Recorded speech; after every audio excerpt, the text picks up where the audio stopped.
Bismillahirrahmanirrahim. Au nom de Dieu, le tout clément, le tout miséricordieux. Nous allons voir maintenant ce que dit la Bible à ce sujet. Mais avant de prendre les versets bibliques, nous allons vous donner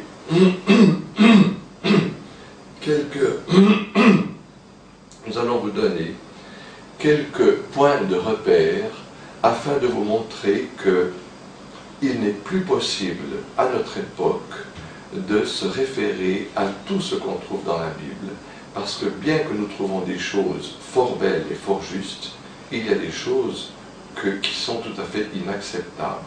Quand je pense par exemple au livre de Jérémie,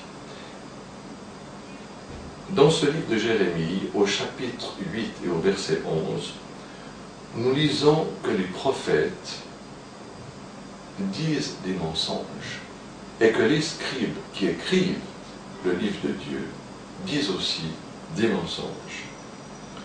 Nous trouvons aussi dans Jérémie 23, chapitre 23 et verset 25, que le prophète dit un mensonge et que c'est Dieu qui l'a séduit et que c'est Dieu qui a voulu qu'il dise ce mensonge et qu'il étendra sa main contre lui. On trouve les mêmes paroles dans le livre de Ézéchiel au chapitre 14 et au verset 9. Et on trouve aussi cela dans le Nouveau Testament, dans la deuxième épître des Thessaloniciens, au chapitre 2 et au verset 11, où il est écrit, je vous cite, « Aussi Dieu leur envoie une puissance d'égarement afin qu'ils croient aux mensonges. » Nous trouvons aussi dans le premier livre des rois, au chapitre 22 et au verset 23, « L'Éternel a mis un esprit de mensonge dans la bouche de tous les prophètes. » Il faut savoir, comme je l'ai dit d'ailleurs dans la vidéo Immunité des prophètes, cette grande différence entre la Bible et le Coran, que les prophètes de Dieu ont été choisis par lui et que Dieu, dont la science n'a pas de commencement et n'a pas de fin comme ses attributs, qui sont la miséricorde, qui sont la toute-puissance, qui sont la parole, Dieu donc dans sa science éternelle savait ce que ces prophètes allaient faire.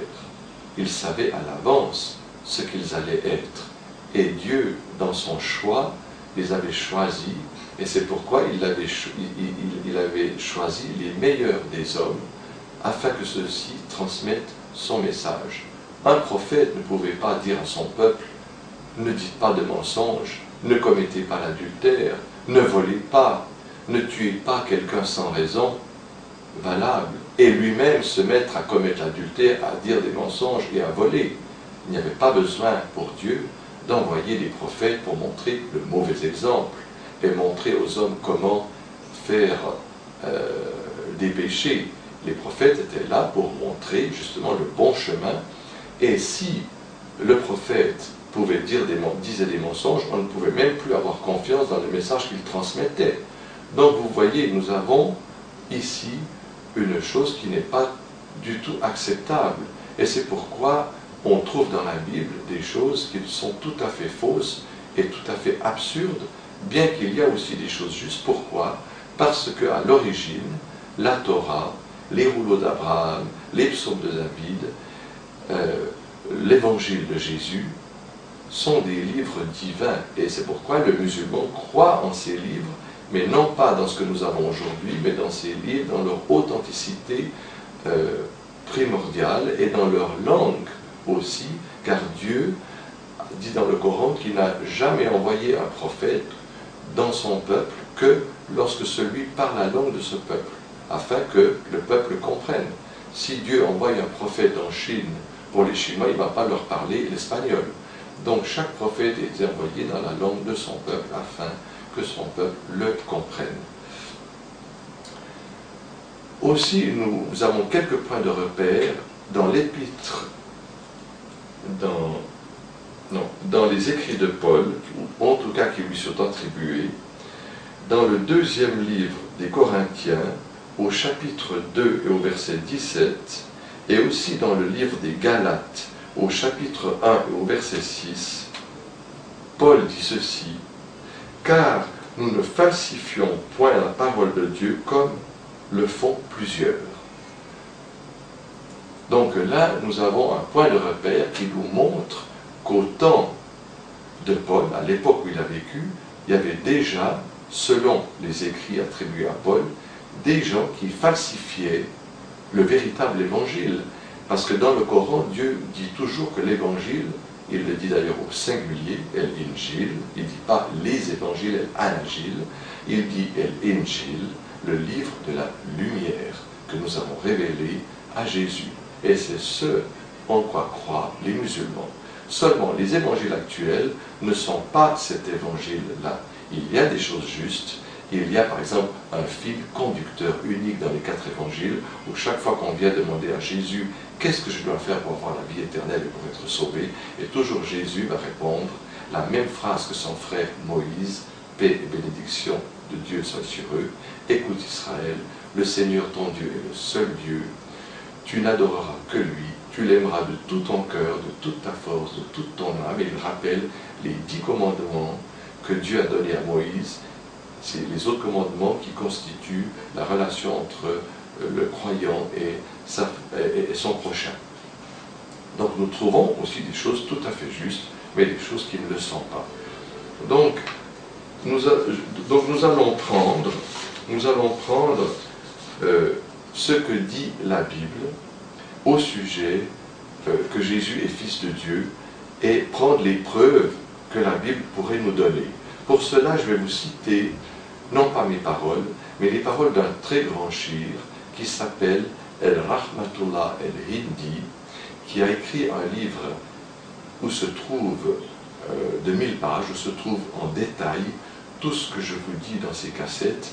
Ce shir était le shir de Ahmed Deedat, je ne sais pas si vous le connaissez, et ce shir a écrit un livre qui s'appelle en arabe Idhar el-Haq, qui a été traduit en plusieurs langues sur les services du Mufti d'Arabie Saoudite, Cheikh Bin Baz, et ce livre s'appelle Manifestation de la vérité.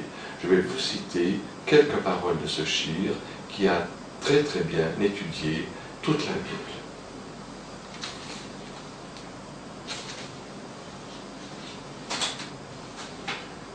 Le shir, Rahmatullah el-Hindi, que Dieu lui fasse miséricorde, dit dans son livre Manifestation de la vérité ce qui suit. L'importance que les chrétiens attribuent au titre de Fils de Dieu est purement imaginaire.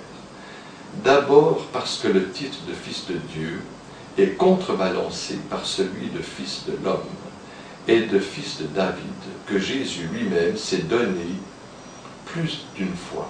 Ensuite, parce que le mot « fils » ne peut ici être pris que dans une acceptation métaphorique.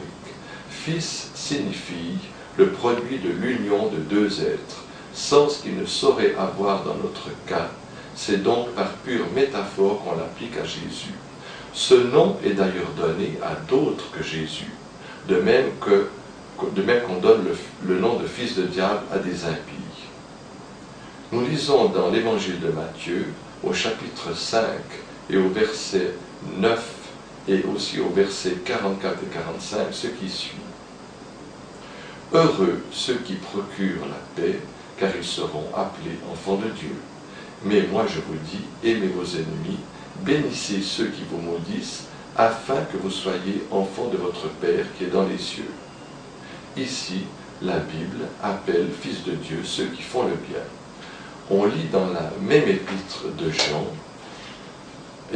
Jean, chapitre 3, versets 9 à 10, ce qui suit. Quiconque est de Dieu ne fait point de péché, parce que la semence de Dieu demeure en lui, et il ne peut pécher, parce qu'il est né de Dieu. C'est à ceci que l'on reconnaît les enfants de Dieu et les enfants du diable. Quiconque ne pratique pas ce qui est juste et n'aime pas son frère n'est point de Dieu. Vous voyez aussi ici que dans ce verset biblique, on pourrait dire, et ce serait facile, que tous ceux qui croient en Dieu et en Jésus ne feraient plus de péché. Or, nous voyons bien que la réalité est tout à fait autre, et que les chrétiens font des péchés comme les juifs et aussi comme les musulmans, même s'ils prétendent être des enfants de Dieu.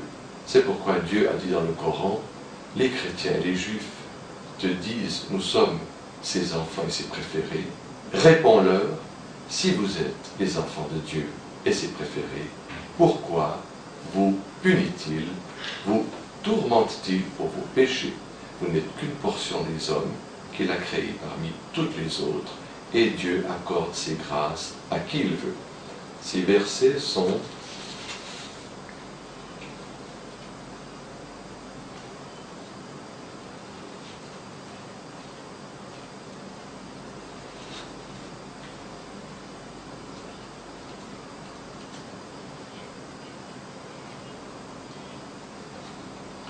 ces versets que je viens de citer sont dans la sourate, la table servie, la sourate numéro 5, et c'est le verset numéro 18. Nous allons voir dans la troisième vidéo la suite de ce que nous dit la Bible à ce sujet.